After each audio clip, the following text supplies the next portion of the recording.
Good evening, and welcome to our closing performance of Mary Poppins.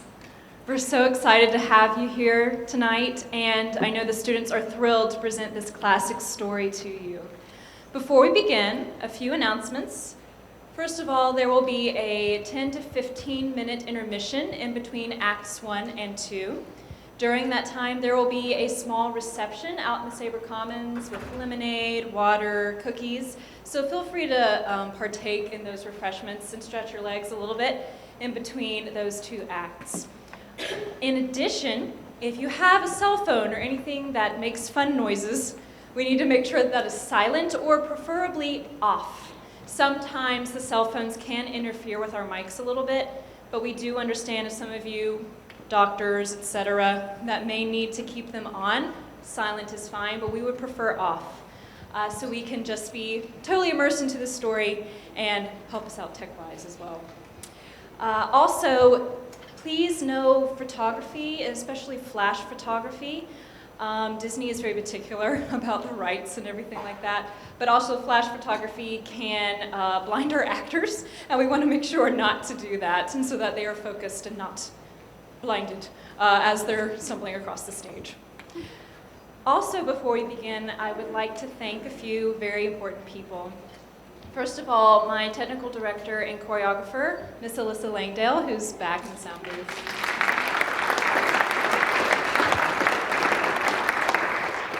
My music director, Mr. Fred Barrett, who's also in costume. Mr. TJ Ellis, our accompanist. And Mrs. Anna DeVault, who came out of retirement from Southside, teaching at Southside Christian for many years, to be my stage manager for this show. Without these people, the show would not be possible. And so I've been blessed greatly by a great team to help bring this vision to life. Without further ado, let's pray. Lord, I thank you for every single person in here, everyone who will be on stage and backstage and out in the house. I pray that they would be receptive to this wonderful story, that even though it has a bunch of great and wonderful, memorable songs, fun moments, it also has a really endearing message of a broken family being made whole by someone who comes into their life and shows them love.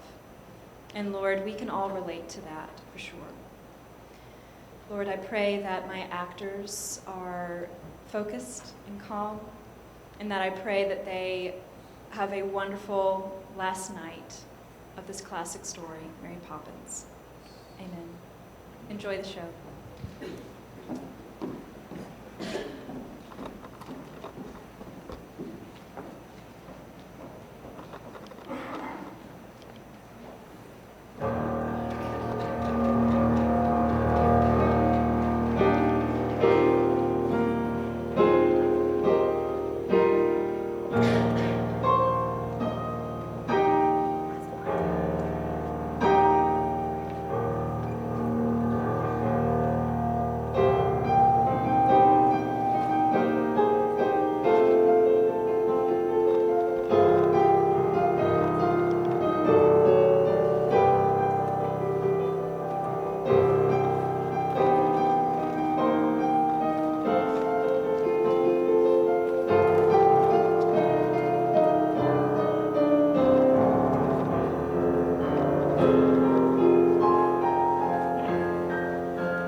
But I feel what's to happen all happened before. A father, a mother, a daughter, a son, the threads of their lives are all raveling undone. Something is needed to twist them as tight as a string you might use when you're flying a kite. Chim chimney, chim chim, chari chim charu. Hurry up, Jane, let's run! Come back here, you fighters. You've got to do your lessons. I can't do my lessons if I'm flying a kite. Besides, you're just the nanny and you can't make us. Oh! Again? Come along home. Oi, come here. Good morning, birds. Oh, very well, thank you.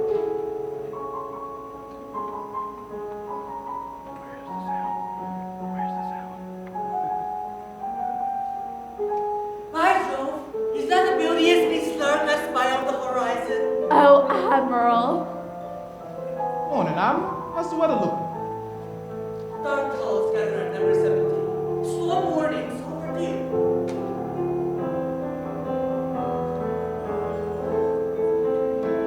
Aboard London's byways where I doffs me cap.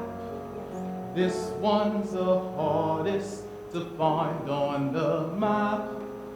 Cherry Tree Lane, as sweet as the song, but the nannies who stay here, they don't stay for long. Chim chimney, chim chim, chari chim charu.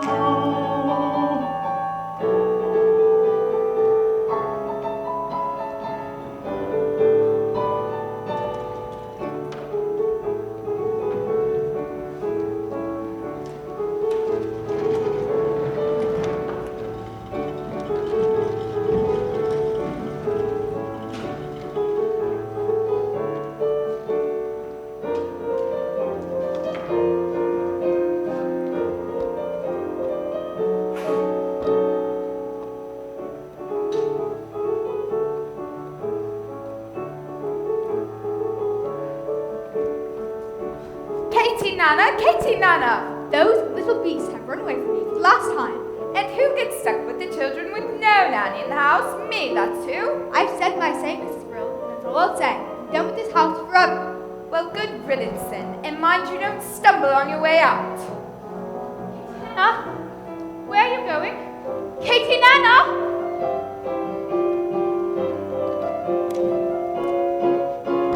Katie Nana's gone, and is it any wonder? Driven, half demented by your children's pranks. Do you really think I made another blunder? What on earth am I to say to Mr. Banks? George, dear, I'm feeling so bereft, dear. Another nanny's left, dear. Every nanny goes. We're unlucky, I suppose. We are never going to find the perfect nanny. Nonsense! Precision and order, that's all that I ask. The running of a household, a straightforward task. The children, the servants, are all your domain. Whilst I remain the sovereign of Cherry Tree Lane. Goat! The simple fact is that you've engaged 6 nannies in the last 4 months, and they have all been unqualified disasters. A nanny should govern, a nanny should rule. A nanny is a paragon who suffers no fool. A nanny's a stalwart our children would gain by having such a nanny in Cherry Tree Lane. Of course, George. So take control of situations. Show your authority when interviewing staff. You know your role. They know their stations. Efficiency and forethought cut the jobs in half. Briefcase. I thought Katie Nana would be firm with the children.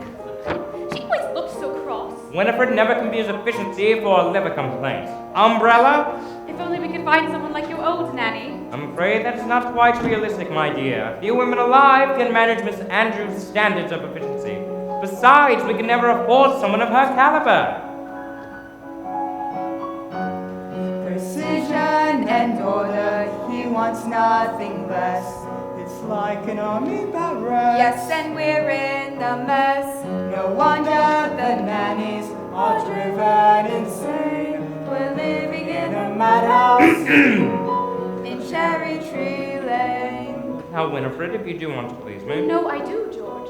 Very well, then place an advertisement in the Times that Jane and Michael Banks need the best possible nanny for the lowest possible wage. You'd better give them ours before they make another mistake. I would like to emphasize that the... Father, what's that you're holding, dear? We've written our own advertisement. What Oh, on? George, please. I think we should listen to them. Wanted a nanny for 2 adorable children. Adorable. Well, that's debatable, I must say.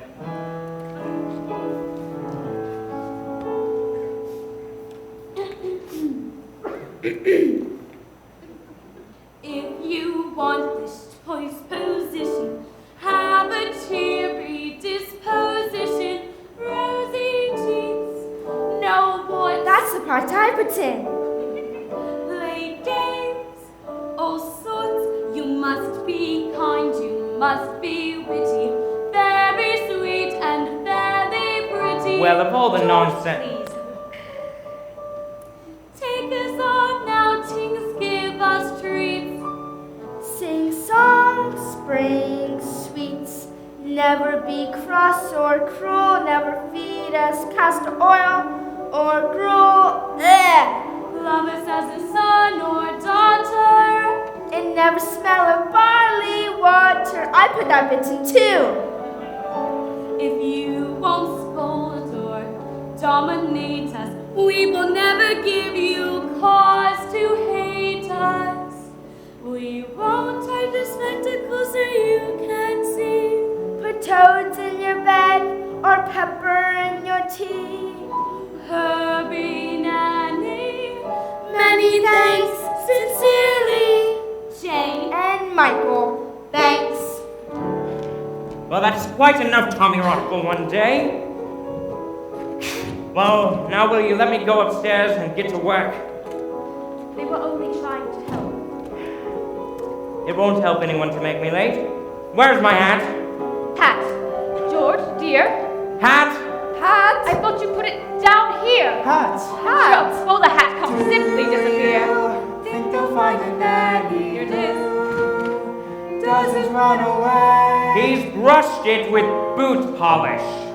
Precision and order, that's all that I ask. The running of a household, a straightforward task.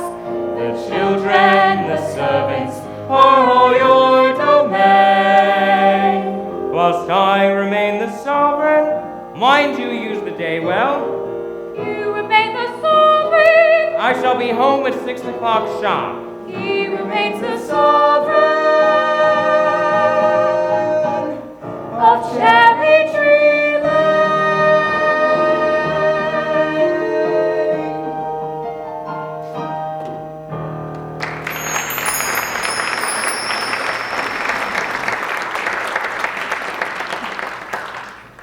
Good morning.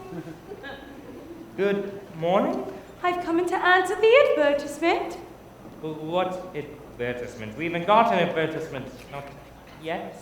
George and Winifred Banks live here, do they not? Mr. and Mrs. Banks live here, yes. And you are looking for a nanny? I suppose we are. Very well then. Now, let's see. Play games, all sorts, which I most certainly can. Take us on outings, give us treats. Michael, it's our advertisement. Rosy cheeks and fairly pretty. There's no objection on that score, I hope? Oh, none at all. I'm glad to hear it. But please do take this up with Mrs. Banks. You'll find that nothing residential has anything to do with it. And don't forget the references. never to give references. But I thought it was usual. A very old-fashioned idea to my mind. The best people never acquire them now. I see. You will have every second Tuesday off from 5 until 8. The best people give every second Wednesday from 6 until 8, ma'am, and that is what I shall take. Oh, if that's settled then. As long as I am satisfied, I'll see the children now, thank you. Yes, Michael, you'll find them two very adorable children. Really. Michael, Jane, this is... Mary Poppins. Jane, don't stare. And close your mouth, Michael. We are not a codfish. Best foot forward, spaceport.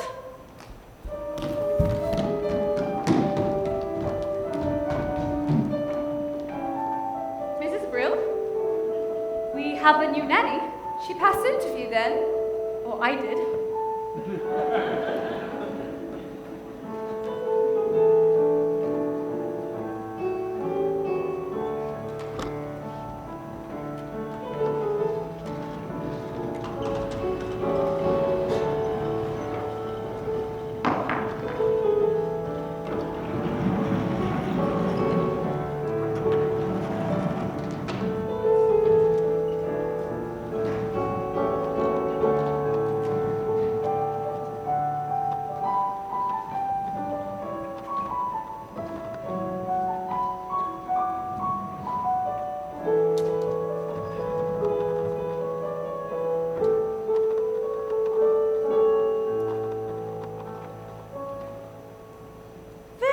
Tidy, I must say.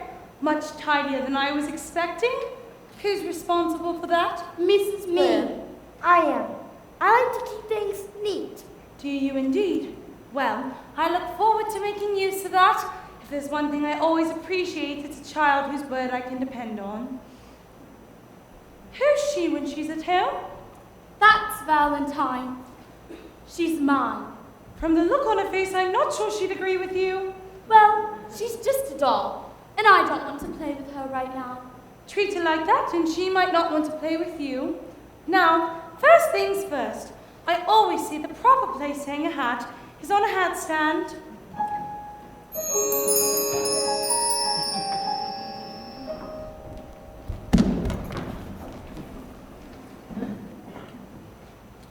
But there's nothing in it.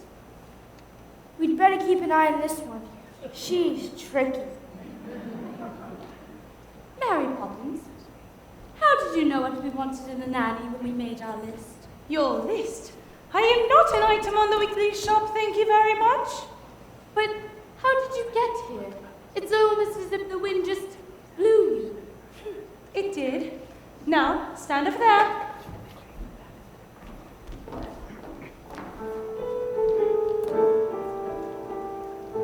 Just as I thought.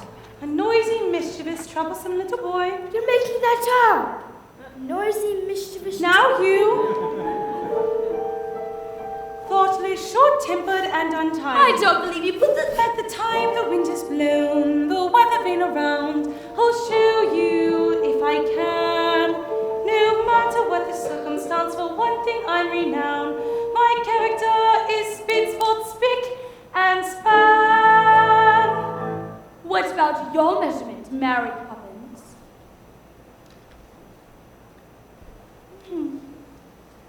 I'm practically perfect in every way. Practically perfect.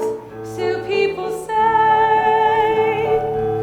Each virtue virtually knows no bound. Each trait is great and patently sound.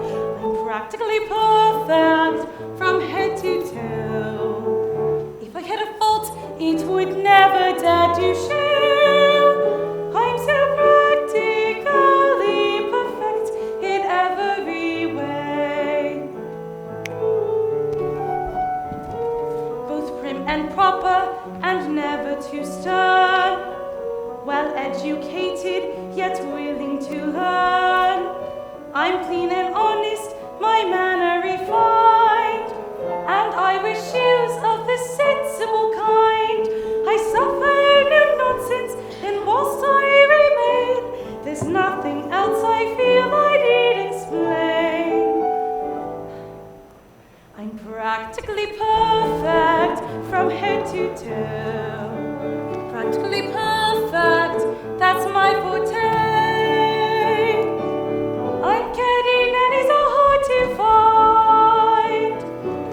Unique yet meek, unspeakably kind. I'm practically perfect, not slightly spoiled. Running like an engine that's just been freshly oiled. I'm so practically perfect in every way. Well, these are my credentials. Perhaps you have a few questions of your own. Not temperamental, not grouchy or gruff. Very thought. Will you stay tender when the going gets rough? Quite the Do contrary. you read stories without a big fuss? Or have objections to playing with us? Oh, I like games, but I choose. Well, that's not very understanding you. Minor improvements may not go amiss, but at all times you must remember this. You're practically perfect in every way. I guarantee. Practically perfect. We hope you'll stay. Each virtue virtually knows no bound. Each trait is great And patently sound. patently sound. Spit spot.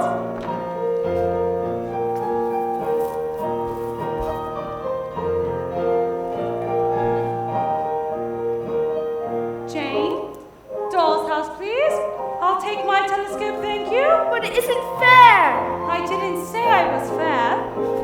I said I was practically perfect, and here's my aim. By the time I leave you, you both will be the same. You'll be practically perfect. Practically perfect. We will be practically perfect in every way.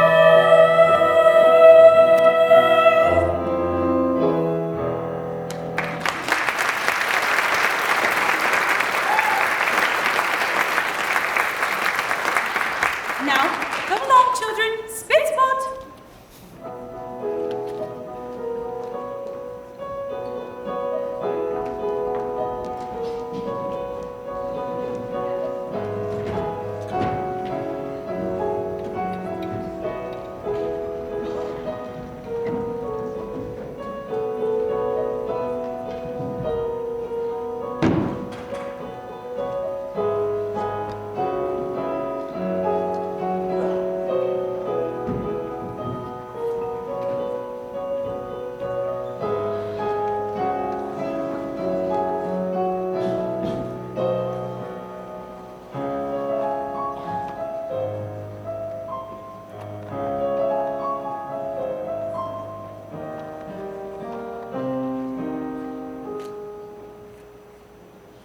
Chimney, chimney, cheroo. I does what I likes, and I likes what I do. Today I'm a scriber, and as you can see, a scriber's an artist of the highest degree. And it's all me own work from me own memory. Oh, mommy, not these again. Come on, Mr. Parkkeeper. It's just me pictures like it always is. I ain't no harming them. I'll be the judge of that. This is my park, and I say you're interfering with the public freely. Now I want to remove this instant, or else I'll just you watch it. That's all. Just you watch it. Stay right where you are. I know that silhouette anywhere. Mary Poppins. It's nice to see you, Bert. Well, I must say, you do look swell. How does he know you? He can't know you. You've only just arrived. I wasn't born 1 minute before I walked into your house, Michael Banks. Have you met these two, Bert? I've seen them running about chasing a kite. It isn't a real kite. So what do you want? Well, Mary Poppins says it's a game called a walk in the park. Some game. I'd rather eat spinach. Come on, Bert. You're due for a break, And you promised you'd take me out when we met again? Or have you forgotten? No, of course not, Mary, but, Oh dear, is that all you've got? Well, never mind then, my treat. And no one's charging for the birds and the trees in the sky, are they? Mary Poppins, he isn't really coming with us, is he? Why shouldn't he? Well, for a start, he's rather dirty, Father wouldn't approve. what's that? You can't come with us. You're too dirty. We don't want to go to that stinky park anyway. Oh, yes you do. Because when you're walking with Mary Poppins, you go to places you've never dreamed of. And if she says it again, then she's got something in mind. You can be certain of that. Is that a painting of the park? That's not the park. Not our park anyway. That tree's a much brighter orange. And the sky a quite different blue. I think you'll find it's just as I've drawn it. You see, all that it takes is a spot.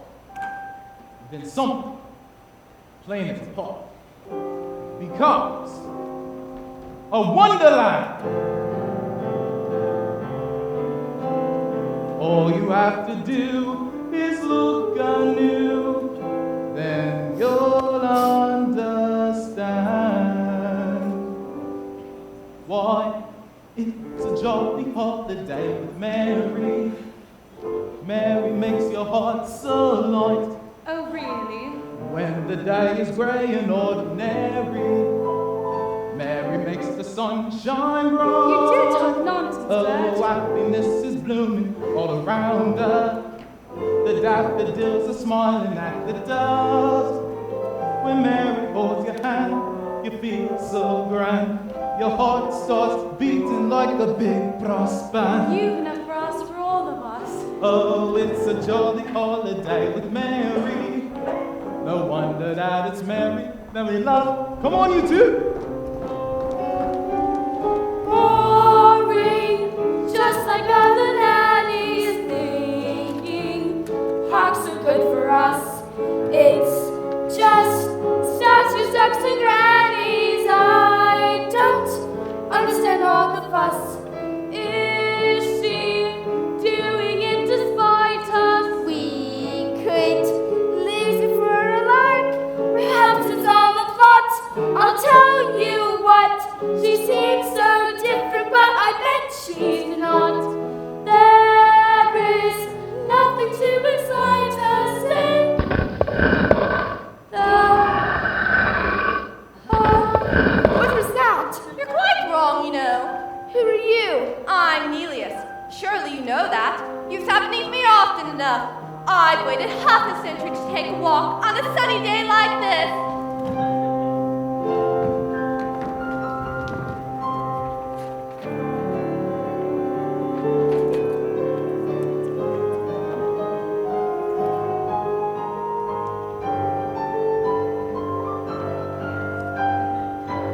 Ain't it a glorious day, bright as the morning in May.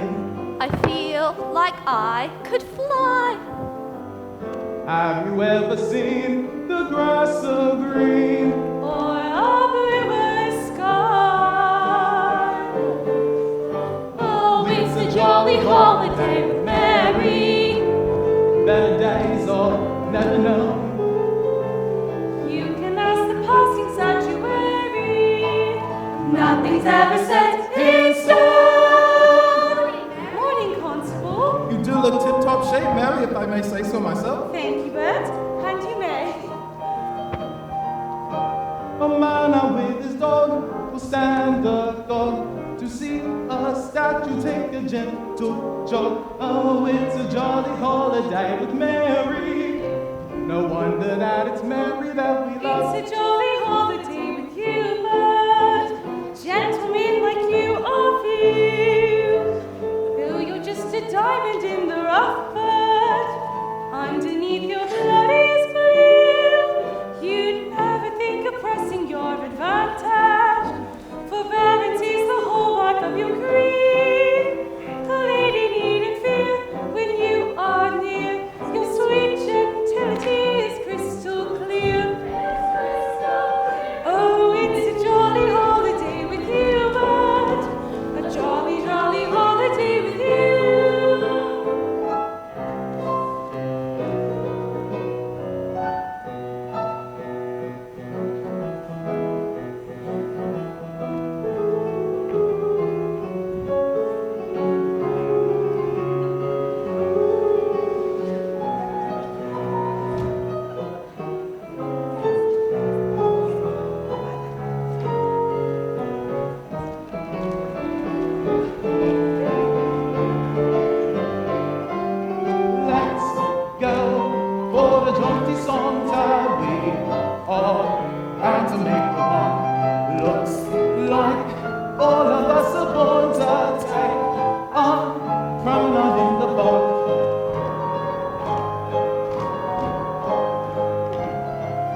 How do you know Mary Poppins? She's an old friend of my father. Your father? You're a statue. You can't have a father. Well, if that's true, then why do I miss him so much? But isn't he just another statue in the park? No, he lives far away from here. I bet you miss him a lot. Well, wouldn't you miss your father if you hardly ever saw him? I'd have to think about that. No. Is it your father? That's it! That's what it was! What? The plinth is half empty! Do you mean you've lost your marbles? Now this is your fault, Satan. I knew we should have had trouble when you first arrived, and now we have a statue missing! What? Oh, Mummy!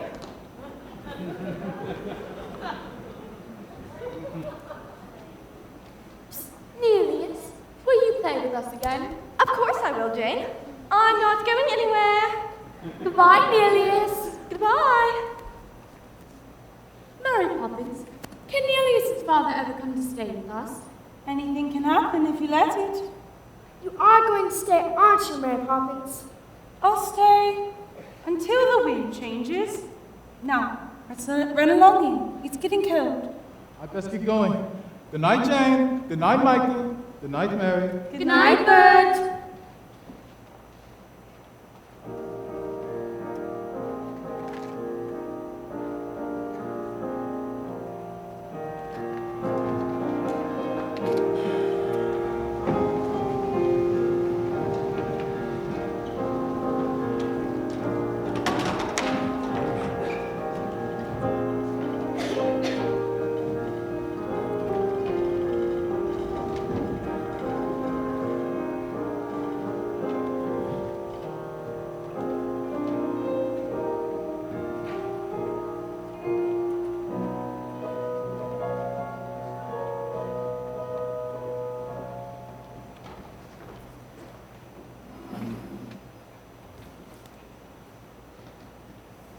George, Jane and Michael want to say goodnight.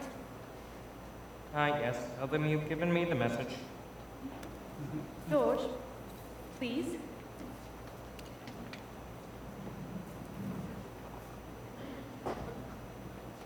Oh, Father, we've had the most amazing day. We sang with the busker, we danced with statues, and we met Queen Victoria, and you would never prove If you knew that, then why would you do it? Daddy, could I have a kite? A proper one? Could you fly it? You can always teach me. No, would I have the time to do that? Oh, Daddy, who was Neelius's father? Can't you see that I'm busy? Good night.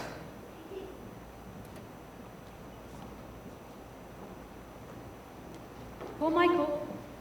All he cares about is flying kites. And his beloved astronomy, of course. I used to love astronomy at his age, but my nanny, Miss Andrews, soon beat it out of me. I suppose we do need a nanny, George. But is it out of the question to do without one? All the best people have nannies so that the wife can do housework and focus on charity. Which reminds me, how's your tea party coming along? I'm not sure. It just seems so strange, inviting all these people I hardly know. But remember, Winifred, they are the people you should know. By your friends shall ye be judged. But that's the point. They're not my friends. But actually, I heard from Clemmy Bunting today. She's rehearsing a new play at the moment, and I thought I might ask her if I told you. I wanted you to sever that part of your life. I was an actress, George. Lots of people might find that interesting. But you always act as if I should be ashamed of it. Well, it's not exactly something to be proud of.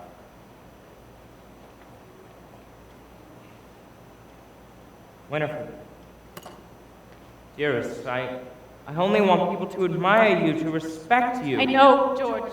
But sometimes it's hard. It's not hard. It's your job to be Mrs. Banks. And what is your job? To pay for everything.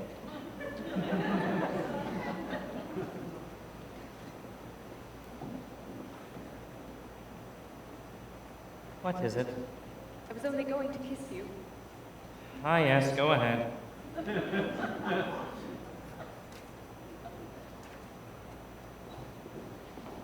Are you going to talk with Mary Poppins about today? I don't think so. Very well, but make sure that from now on she is doing things our way and not hers. What good are rules if you can bend them. We need a nanny who is disciplined and stern with boys and girls. You don't befriend them. I fear that Mary Poppins has a lot to learn. Being Mrs. Banks would be an easy role, and yet it's one which I don't seem too good at on the whole. I have a comfy home, I have a simple life, I have a name which tells the world I'm someone else's wife. Being Mrs. Banks, what does that entail? Facing tests of character, I always seem to fail. And as for his best people, I'd like to say no thanks. They're not exactly my idea of being Mrs. Banks.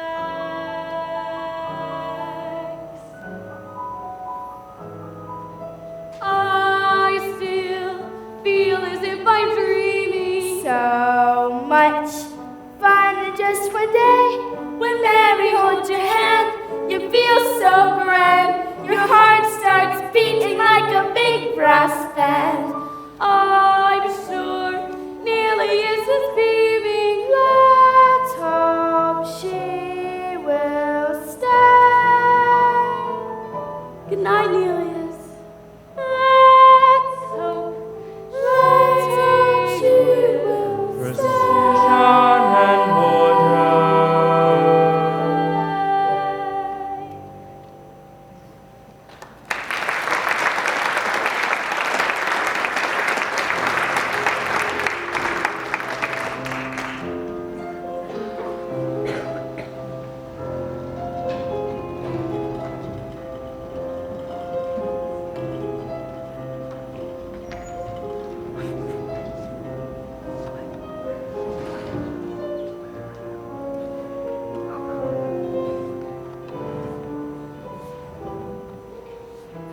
Winds do change, tide can turn.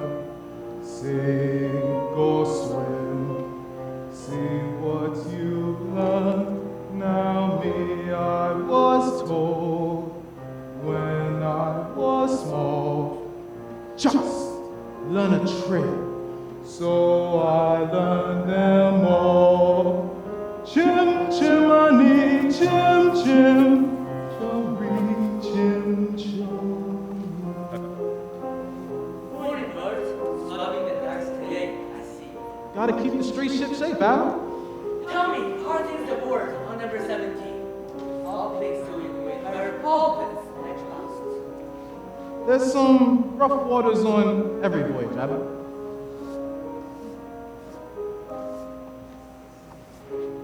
Oh, it is dark. What do those children need? Is it a hatch of a cat? And a nice yarn. What those children need, Admiral, is a touch of happiness. Willoughby?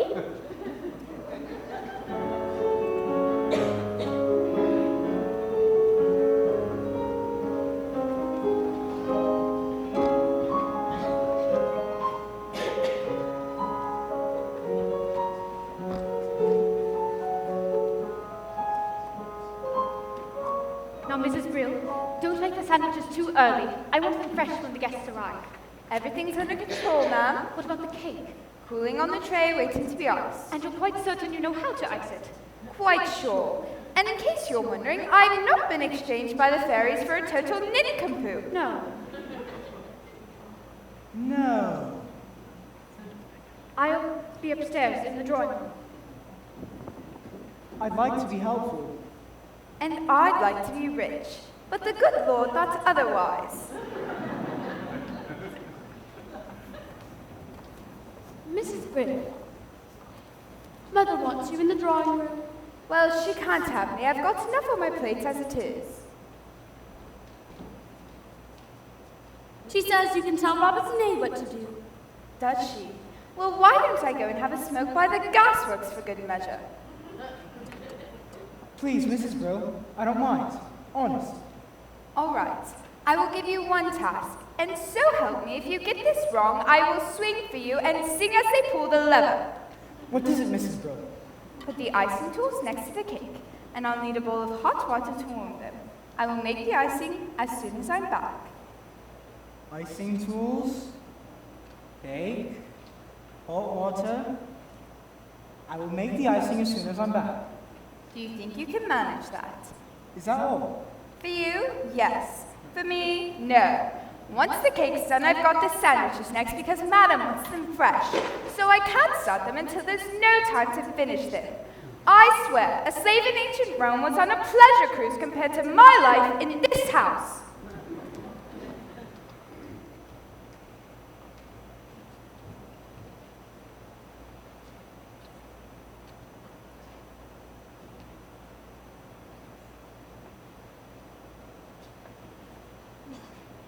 Don't just stand there, Robertson, eh? Right. No. Well, what are you looking for? A bowl for the water. Mike, why don't we make the icing? Because we don't know how? Don't be so feeble. Now get me the eggs. Are there eggs in icing? There are in mine.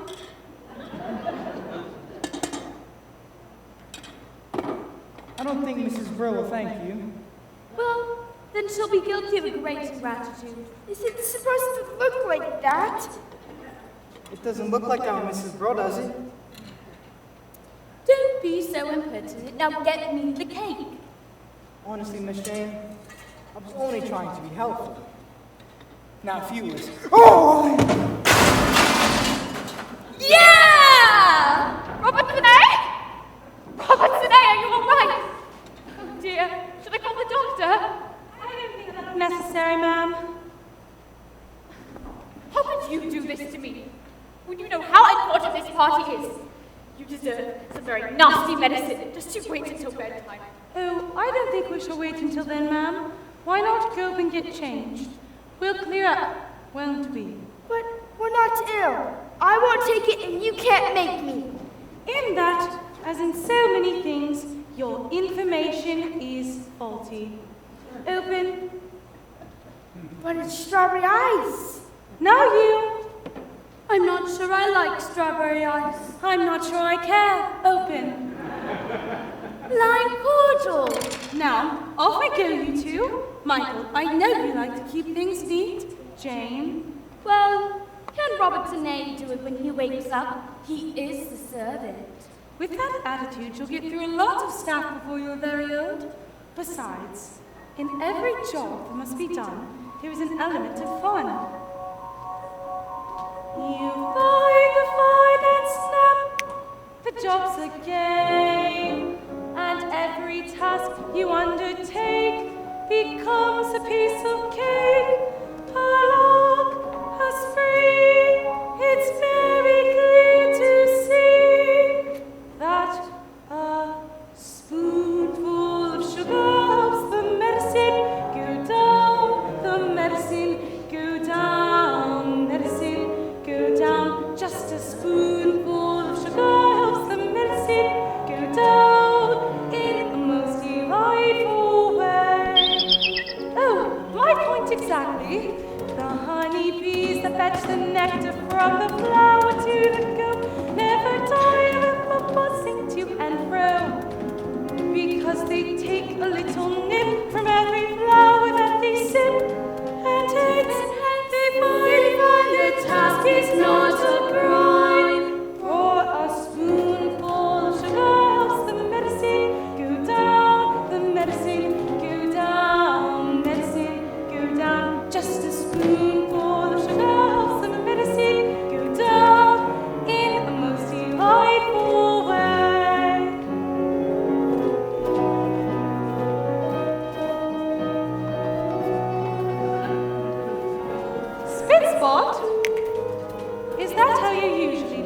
Michael?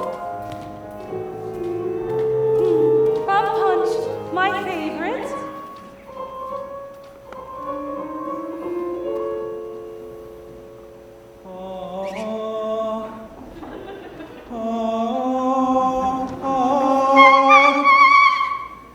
Mary Poppins! You're a miracle worker. Whoever did you do it? Just a spoonful of sugar helps the medicine go down. The medicine.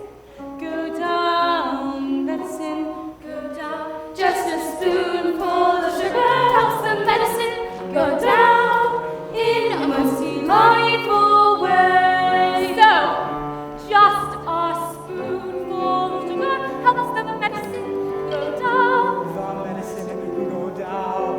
Medicine go down. Just a spoonful of sugar helps the medicine go down in a most delightful way. Just a spoonful of sugar helps the medicine go down. The medicine go down. Medicine go down. Just a spoonful of sugar helps the medicine go down in the most delightful way. In the most delightful way.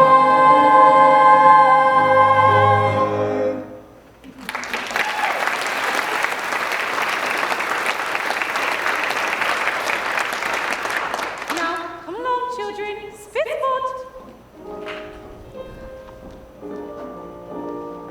I'm sorry, ma'am. Apparently these came in this morning and Robinson A forgot to give them to me.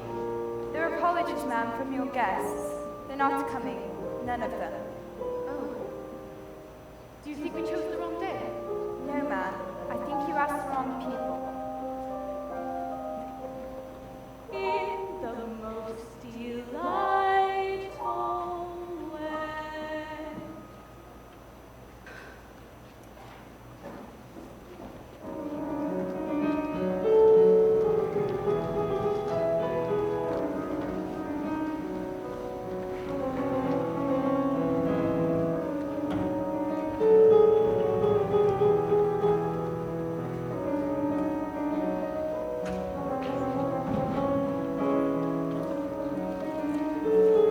Mary Poppins, where are we going? I thought we could play our next game. What game? It's called A Visit to the Bank. That's not a game. Did Daddy agree? And if he did, you must put the idea into his head somehow. What an impertinent thing to say. Me putting ideas into other people's heads. Really?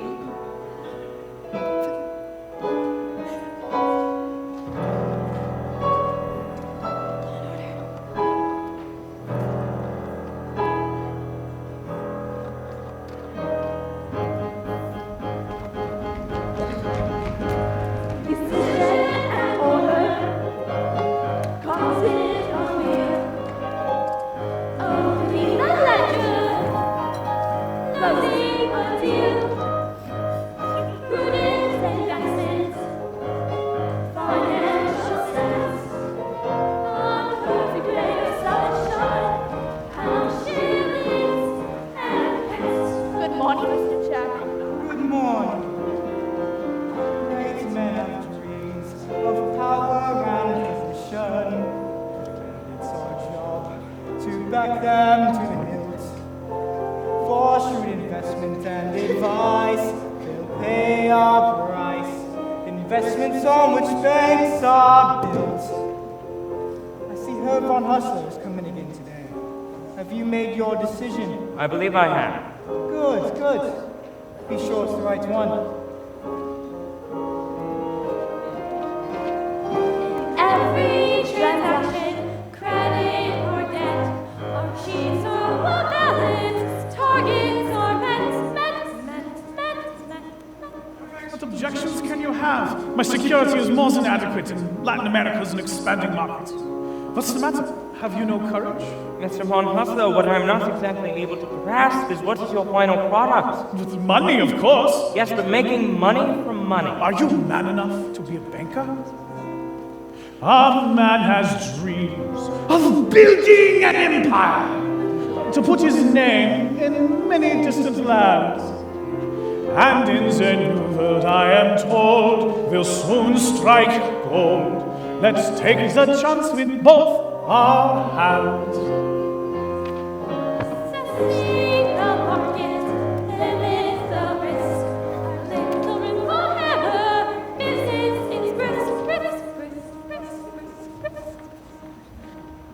Have you come to a decision, Mr. Banks? There's a ton of good people's future depends on you. I know that. Give us this chance. You won't regret it. The factory could be open in weeks and splendid before the year's out. Please, Mr. Banks, I'd give it everything I've got. Believe me. I do believe you, Mr. Northbrook, but I'm sorry, there simply isn't the collateral. What about my workforce? Decent men who want a better life. They are my collateral. My men have dreams to earn an honest living, a wife and kids, a home to call their own. If you'd invest in us today, it paves the way. I promise we'll repay the loan. I'm sorry, Mr. Northbrook, Hello, but Daddy! What on earth are you doing here? Can't you see I'm busy? No, we're done. And no man should be too busy for his own children. What are you here for, young man? Have you come for some money as well? What on earth would he need money for? Well, it's never too early to learn its values.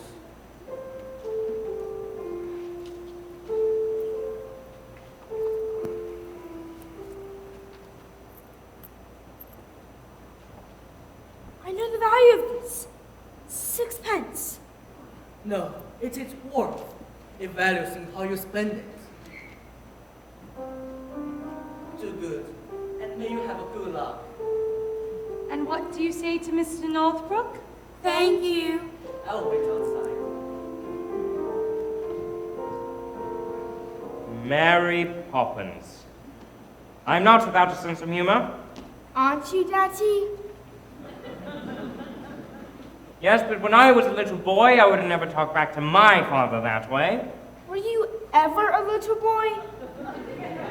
Of course I was, but my nanny, Miss Andrews, soon beat it out of me. But what about your mother? I think I never should have seen her more than twice a week. But didn't your parents miss you? Miss me? They were glad to be rid of me. Then who kissed you goodnight? Miss Andrew? There was no time for hugs and kisses and all that soppy nonsense. What's the matter? Poor Daddy. Boy? So it made me into the man I am today, eh, Mary Poppins? Yes, I'm afraid it did. Well, that is quite enough. You've seen where I work, and I am busy. Daddy, when you invest the bank's money, what are you looking for? A good man or a good idea? I suppose I should say good idea, but a good man is much rarer and much more valuable. Come along, children. Mr. Von Hussler, I've considered your arguments, and I'm afraid my answer is no. So you don't recognize a good idea? Perhaps not, but I recognize a good man when I see one. You will regret this, Herr Banks! A man with dreams that life hasn't broken. A man with hopes, ambitions to fulfill. A man you're certain at first glance deserves a chance. Now, Mr. Northbrook, when exactly could your new factory be open? Thank you, sir. You won't regret it.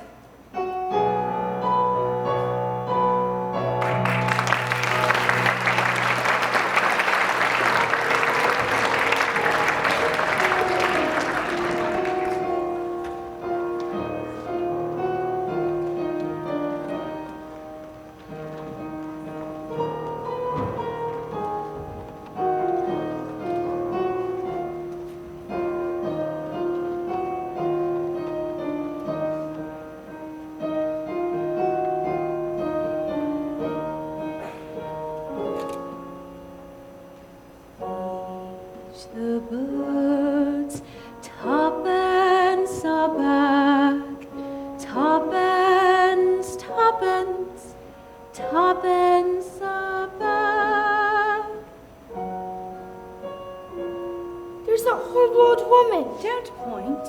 For your information, she's not horrible in the least. But she's just a bundle of rags. When will you learn to look past what you see? Early each day to the steps of St. Paul's, the little Lord Bird woman comes. In her own special way to the people she calls. Come, buy my bags full of crumbs. Come feed the little birds, show them you care, and you'll be glad if you do. The young ones are hungry, their nests are so bare, all it takes is tuppence from you. Feed the birds, tuppence a bag, tuppence, tuppence, tuppence a bag. Feed the birds, that's what she cries, while overhead her birds fill the skies. What are you doing? I'm going to give her my 6pence. How silly. That's a matter of opinion. Here, one bag, please. Save your 6pence. All around the cathedral, the saints and apostles look down as she sells her wares. Although you can't see them, you know they are smiling each time someone shows that he cares.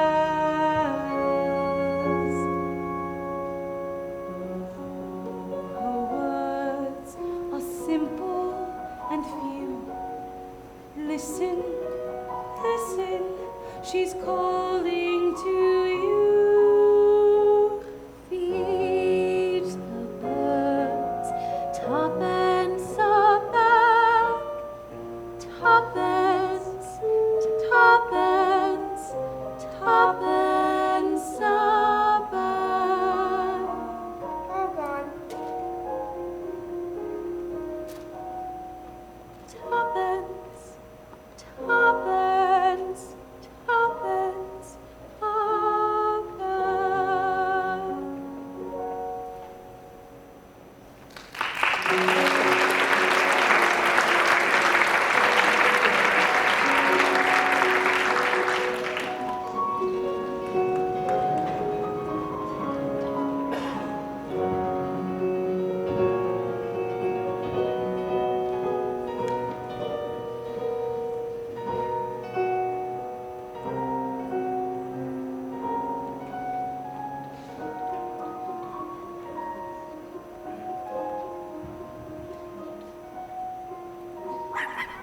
Well, you don't say.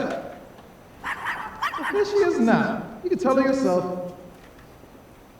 First, that Mrs. Lark's dog, Willoughby. Don't interrupt when someone's barking. You were saying? Really? Well, if that keeps happening, perhaps it would be better if you kept her on a lead. Ah, look, here she comes now.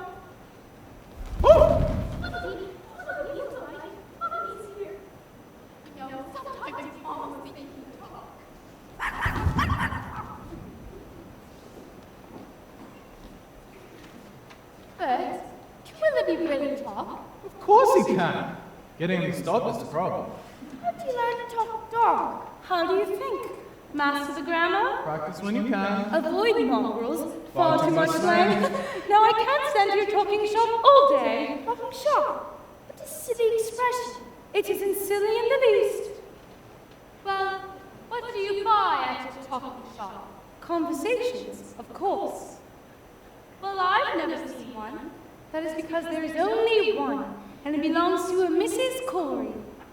Who's Mrs. Corey? Who's Mrs. Corey? Mrs. Corey is older than anyone in this world. She knew William before he went to conquering, Vlad before he went to Penn, and Alexander when he wasn't so great. we'll have to call it a shop in the park. But there isn't a shop in the park. Remember, anything can happen if you let it.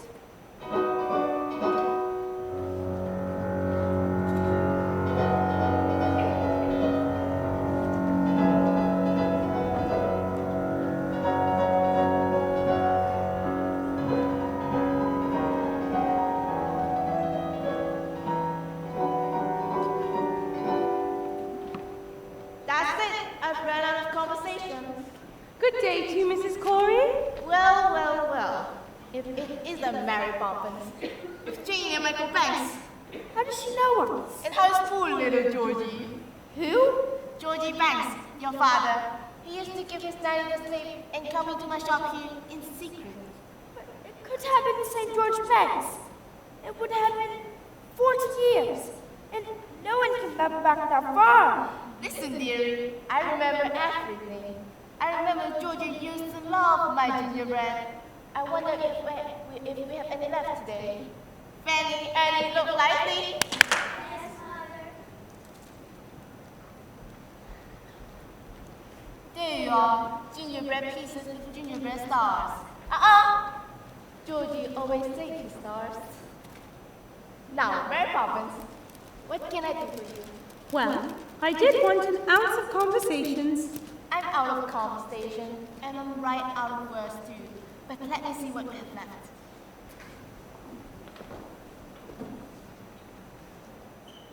Ooh, I do have some letters, and a little bit of back check. And as you say, that will be 15 letters. Go on, take your pick. Jane, you can choose 7. I've got R U I L C and D. Your turn, Michael. 7 more. I've got A, S, O, E, P, F, and T. One more, Michael. G. And I'll choose an X. Now, let's see. What words can we make? I've got dog and cat. Ritterplatz, that's 9. Lapitophorus, that's 11. Nearly there. But those aren't really words, you just made them up. And where do you think these words came from in the first place? Somebody has to make them up. You know, we can always use a letter more than once. Now, let's see. Supercalifragilistic expialidocious. That's not a word. Of course it's a word, and unless I'm very much mistaken, I think it's going to prove to be a rather useful one. When trying to express oneself, it's frankly quite absurd to leaf through lengthy lexicons to find the perfect word. A little spontaneity keeps conversation keen. You need to find a way to say precisely what you mean. Supercalifragilisticexpialidocious. Even though the sound of it is something quite atrocious, if you say it loud enough, you'll always sound precocious. Supercalifragilisticexpialidocious. But it doesn't mean anything. It can mean exactly what you want it to. In Stone Age, men were chatting, simply grunting would suffice. Oh, if they heard this word, they might have used it once or twice. I'm sure Egyptian pharaohs would have proceeded into every single pyramid with Betty's hieroglyph. Oh, supercalifragilisticexpialidocious. Say it and wow animals and nothing so ferocious. Add some further the flourishes, you'd say we're cuckoo-cuckoo-cious. Supercalifragilisticexpialidocious. Diddle-diddle, diddle-I, diddle-diddle, diddle-I, diddle-diddle, diddle-I, diddle-diddle, diddle-I. Druids would have carved it on their mighty monoliths. The ancient Greek and Latin would have used it in their myths. I'm sure the Roman Empire only entered the abyss because those Latin scholars never had a word like this. Supercalifragilisticexpialidocious. If you say it softly, the effect can be obnoxious. Check your breath before you speak in case it's halitosis. Supercalifragilisticexpialidocious.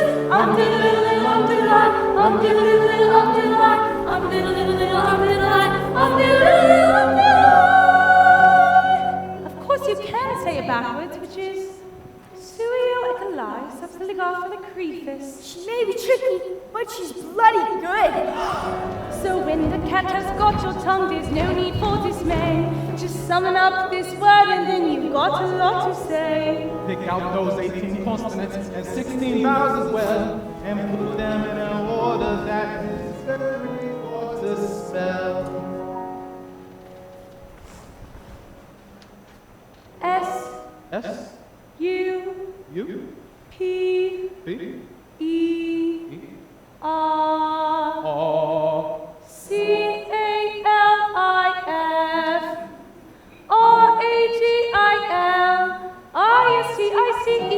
CALIF RAGIL ISTICEXPIALID LCIOUS Smarty Pants.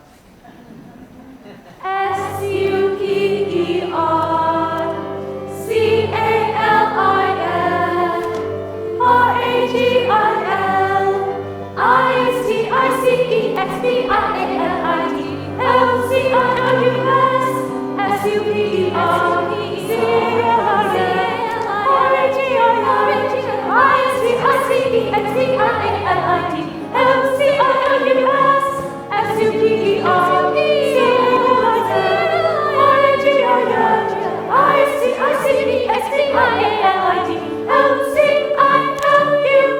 Here we go! Supercalifragilisticexpialidocious. Even though the sound of it is something quite atrocious, if you say it loud enough, you'll always sound precocious. Supercalifragilistic, supercalifragilistic, super.